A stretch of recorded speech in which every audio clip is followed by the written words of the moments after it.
Praise the lord. మన ప్రభును మన రక్షకుడైన యేసుక్రీస్తు వారి ఉన్నతమైన నామంలో మీ అందరికీ మా హృదయపూర్వక వందనములు. ఈ ఆదరణ వాక్యము మీకు ఆశీర్వాదకరంగా ఉందని నమ్ముతున్నాము. తప్పకుండా ఈ యొక్క వాక్యమును కనీసం 10 మందికైనా షేర్ చేయగలరని మనవి చేసుకుంటున్నాను. ఈ రోజు దేవుని వాక్యము, వెండి బంగారములు నా యొద్ద లేవు గాని నాకు కలిగినదే నీకిచ్చుచున్నాను. అపోస్తుల కార్యముల గ్రంథము 3వ అధ్యాయము 6వ వచనము. Silver or gold I do not have, but what I do have I give you. Acts chapter 3:6. ఈ రోజుకు గాను దయగల దేవుడు మనకు అనుగ్రహించిన వాక్య భాగమును బట్టి ధ్యానించుకుందాము. ప్రభునందు ప్రియమైన సహోదరి సహోదరులారా, దేవుణ్ణి కలిగి ఉన్న జనులు ధన్యులు. ఆయన వారి జీవితాలను మారుస్తాడు, వారికి నిత్య జీవం ఇస్తాడు. ఈ లోక సంబంధమైన ఈ జీవితంలో ఆయన ఆశీర్వాదాలు కుమ్మరిస్తాడు. ఈ రోజున అనేక మంది మేము దేవుణ్ణి నమ్ముకుంటే గొప్ప అవుతాం, ఆశీర్వదింపబడతాం, ఉద్యోగం వస్తుంది, బిజినెస్ డెవలప్ అవుతుంది, సంతానం అందుతుంది, మంచి ఆరోగ్యం వస్తుంది, స్వస్థత లభిస్తుంది అని ఆయన దగ్గరకు వస్తున్నారు. నిజమే, ఆయన్ను నమ్మిన వారు ఎప్పుడూ కూడా సిగ్గుపరచబడలేదు. ఏ కొదువ వారికి ఉండదు. అనుకున్నవి అన్నీ ఆయన చిత్తంలో జరుగుతాయి. నీకు స్వస్థత వస్తుంది, నీకు ఉద్యోగం వస్తుంది, నీకు గర్భఫలం అందుతుంది. అయితే నీవు ముందు ఆయన్ను కలిగి ఉండాలి. ఆయనే అన్ని ఇస్తాడు. ఈ రోజున లేఖన భాగంలో మనం చూస్తే, పుట్టిన దగ్గర నుండి కుంటివాడుగా ఉన్న ఒక వ్యక్తి ప్రతిరోజు దేవాలయము దగ్గరికి తీసుకొని రాబడుతున్నాడు. ఎందుకండి అతన్ని తీసుకొని వస్తున్నారంటే, కాళ్ళు రావడం కోసం కాదు, నడవాలనే కోరిక అతనిలో ఉండడం వలన కాదు. అతన్ని అక్కడికి తీసుకొని వచ్చింది భిక్షమెత్తుకోవడానికి. దేవుని సన్నిధికి వచ్చేది దేవుని నుండి ఆశీర్వాదాలు పొందుకోవడానికి కాదు, మనుషుల నుండి ఏదైనా పొందుకోవడానికి, మనుషుల యొక్క దయతో జీవించడానికే. ఈ రోజున ఈ యొక్క పుట్టు కుంటివాని వలె అనేక మంది ఉన్నారు అనడంలో ఎలాంటి సందేహం లేదు. ఎందుకండి అంటే, దేవుని సన్నిధికి వస్తున్నారు కానీ దేవుణ్ణి సహాయం అడగడం మానేసి, మనుష్యులు నా బాధ చెబితే జాలి పడతారేమో, నా పైన కరుణ చూపుతారేమో అని అనుకుంటున్నారు. బహుశా ఒకవేళ నీవు అలాగే ఉంటే దేవుని వైపు చూడడం ప్రారంభించు. అప్పుడు తప్పకుండా నీ జీవితం మారుతుంది.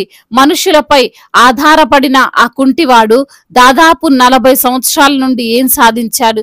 ప్రతిరోజు వచ్చిన ధనంతో అదే దరిద్రతలో జీవించాడు. అదే సమయంలో పేతురు యోహాన్లు వస్తుండగా చూసి వారిని కూడా ఏదైనా సహాయం అడుగుదామని నిశ్చయించుకొని, అయ్యా ఏదైనా దానం చేయండి అన్నట్లు చూశాడు. వారు దానికి గాను చెబుతున్నటువంటి సమాధానం, మా దగ్గర వెండి బంగారం లేదు, నువ్వు ఎంతసేపు చూసినా మేము ధనం రూపేణా వస్తు రూపేణా ఏమి ఇవ్వలేమని అన్నట్లుగా పేతురు అతనికి సమాధానం ఇచ్చాడు. మనం జాగ్రత్తగా ఆలోచిస్తే పేతురు యోహాన్లు ఇద్దరు అపోస్తులు కదండి. అంటే ఆ రోజుల్లో ఉన్న చర్చెస్ అన్నిటికీ ఒక విధంగా చెప్పాలంటే అధికారులు. అందున సంఘమంతా వారికి కలిగిందంతా అపోస్తుల పాదాల దగ్గర పెట్టారు అని కూడా లేఖనములు సెలవిస్తున్నాయి. అలాంటిది వారి దగ్గర వెండి లేదంట, బంగారం లేదంట. బహుశా అవన్నీ అనగా బంగారం, వెండి, వజ్రాలు, వైడూర్యాలు వారి ఆధీనంలో ఉండి ఉండొచ్చు. కానీ అవి మాకున్నాయి, వాటిని మేము సంపాదించుకున్నాము, వాటి వల్లనే మా జీవితం గడుస్తుంది అని వారెప్పుడు ఆలోచించలేదు. నేను సంపాదించింది ఇది అని పేతురు దేని గురించి చెప్పుకుంటున్నాడో తెలుసా? యేసుని గూర్చి. నాకు కలిగినదే నేను ఇస్తా అంటున్నాడు. ఆయన దగ్గర ఏముంది అంటే దేవుని శక్తి ఉంది, దేవుని ప్రేమ ఉంది, స్వస్థపరిచే వరం ఉంది, అనేకుల జీవితాలను మార్చగల వాక్యం ఉంది. ఈ రోజున ఈ మాటలు వింటున్న నీవు ఏం కలిగి ఉన్నావు? ఒకవేళ మంచి బిల్డింగ్ కట్టావా, మంచి ఉద్యోగంలో ఉన్నావా, మంచి కుటుంబమును కలిగి ఉన్నావా, గొప్ప అధికారంలో ఉన్నావా, మంచిదే, తప్పేం లేదు. అవన్నీ దేవుడిచ్చినవే కదా. కానీ అవన్నీ ఇచ్చిన దేవుణ్ణి నువ్వు కలిగి ఉన్నావా లేదా అనేదే ప్రశ్న. ఏం సంపాదించావు అంటే మొదటగా చెప్పుకోవాల్సింది, నా యేసుని నేను సంపాదించుకున్నాను అని.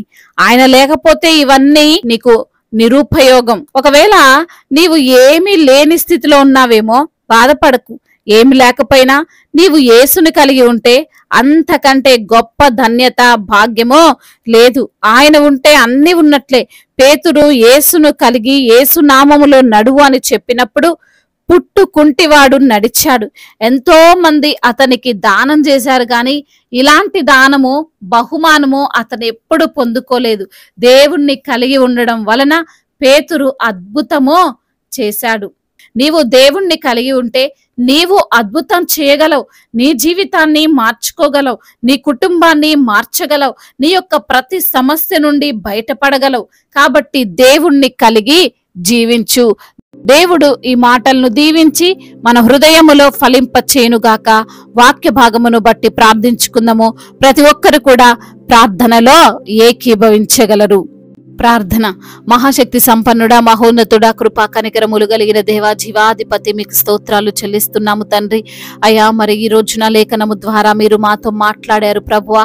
అయ్యా, పేతురు యోహాన్లు కలిగినటువంటి మీ యొక్క శక్తిని ప్రభా మేము కూడా కలిగి ఉండాలని, అయ్యా మీ యొక్క ప్రేమను మేము కలిగి ఉండాలని, స్వస్థపరిచే వరాన్ని మేము కలిగి ఉండాలని, అనేకుల జీవితాలు మార్చగలిగినటువంటి వాక్యాన్ని మేము కలిగి ఉండాలని ప్రభువా, ఆ యొక్క తండ్రి మాటల ద్వారా మమ్మల్ని ఎంతగానో బలపరిచినందుకు స్తోత్రాలయ్యా.